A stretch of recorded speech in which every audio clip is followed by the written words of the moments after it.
My name is Bobby Lucetta. Welcome to the Vegas Mob Tour. Today we're at the Flamingo.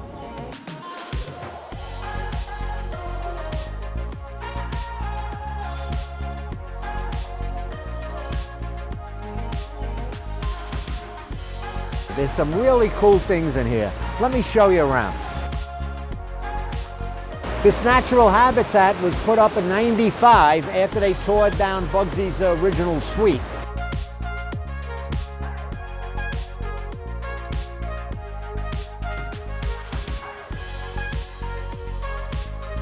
Did any of you ever see that reality show Cops? There's an episode where they actually steal this flamingo. You see it's cut at the legs?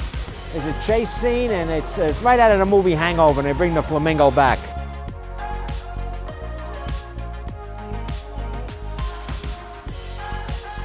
Here's our local black swan. Very rare.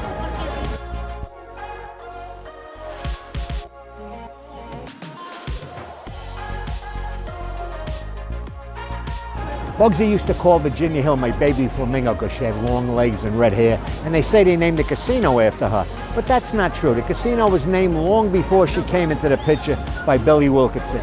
He was originally from Florida, and he liked the flamingos. It's actually named after the bird, but not Virginia Hill. But it's more romantic that they say that it was named after Virginia Hill.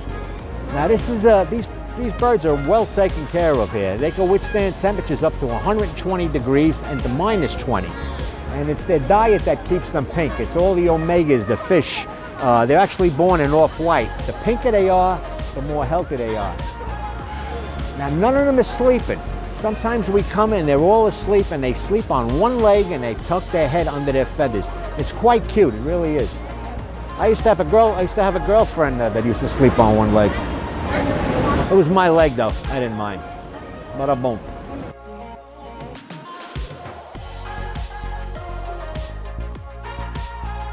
Let's go take a look at Bugsy's monument. It's right up the steps here.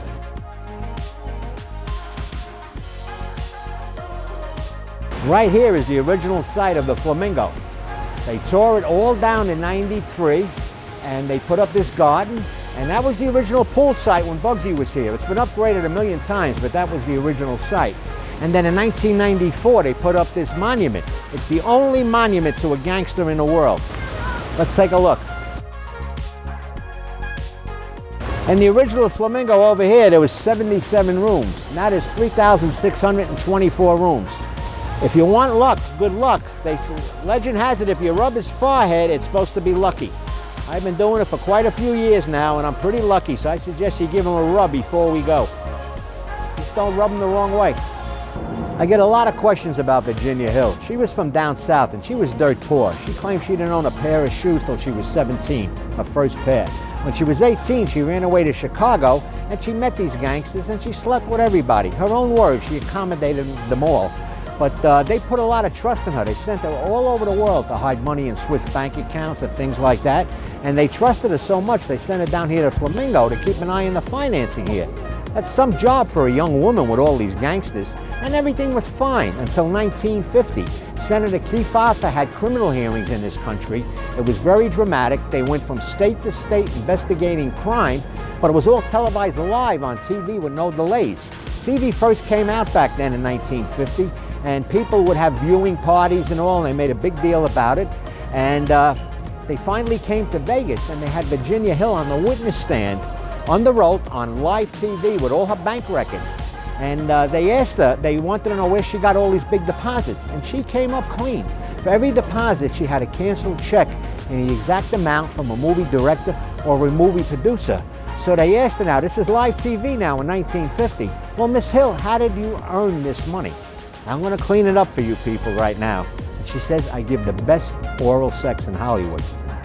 But she didn't say it like that. She said it in the rawest possible way you could say it. So they got her right off the witness stand. They didn't know what was going to come out of this woman's mouth. They knew what went in it, but they didn't know what's going to come out of it. But they got even with her. They got her for income tax evasion. And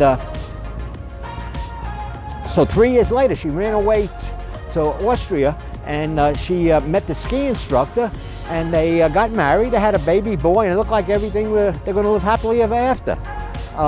Then in 1966, when she was 49 years old, They found her dead with an empty bottle of sleeping pills in her hand, and they reported that she committed suicide. If you ask the old timers, they're animate about it. They claim they poisoned her with arsenic. She went from having no shoes in Alabama to watching over their financing there. Now she's filthy rich. I believe the old timers. I don't think a woman would have left a 4-year-old child, but the official verdict is suicide.